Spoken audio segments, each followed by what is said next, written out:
All right, USA Today just released a video storytelling series. It's called Extremely Normal. It explores how extremist ideas are seeping into the mainstream. First episode focused on the so called manosphere, a collection of online communities that promote anti feminist and male supremacist views. And one of the most notorious figures of this movement is Andrew Tate. Andrew Tate. By show of hands, who's a fan? Alright, so most of you, pretty much, okay. Andrew Tate gets a lot of attention, and I think it's important to note he's one of about, like 1,000 people like him who are influencers who promote the same kinds of ideas. But he's a good one to choose because he has such... And how its influence is spreading to men, especially young men, is USA Today national correspondent Will Carless. Will, first of all, thank you so much for joining us. Tell us a little bit about how long you worked on this episode and how it affected you.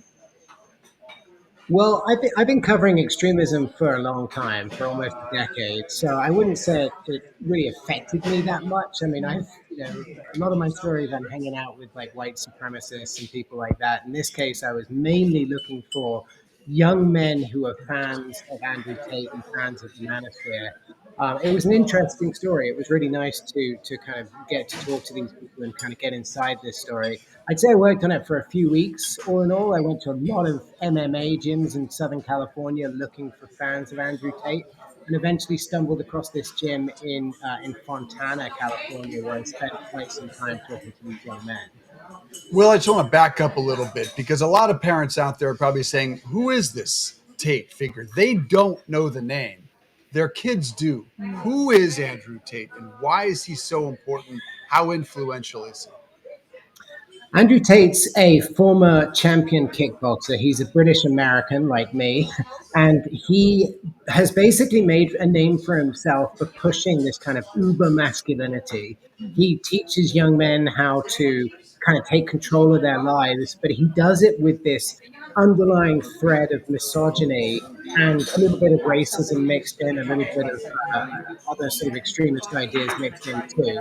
He's become enormously powerful. He's become enormously wealthy. He's got, I think, something like 10 million followers on social media. And he's really created this whole sort of Andrew Tate movement. He's also, it should be noted, been charged with all sorts of crimes, including human trafficking in Europe. So he's currently being prosecuted for that. So he's a very high profile. He's sort of become the face of the manosphere and of toxic masculinity more broadly online. And Will, I've listened to just some clips of Andrew Tate. I mean, I really find it odious, just the clips that I've listened to. He does lean into toxic masculinity, and he's really a caveman. I mean, some of the things, the views he espouses seem cartoonish in their, chauvinism. But you've done a deep dive. Is there anything redeeming that he tells these young men who are looking for a leader? That's a good question. I think I'd say yes. I'd say a lot of what he says is textbook self-help. I mean, get up in the morning, do your work, do your sit-ups, go for a run, clean your room, make your bed, have some faith in God, like all of these things that a lot of self-help people will promote.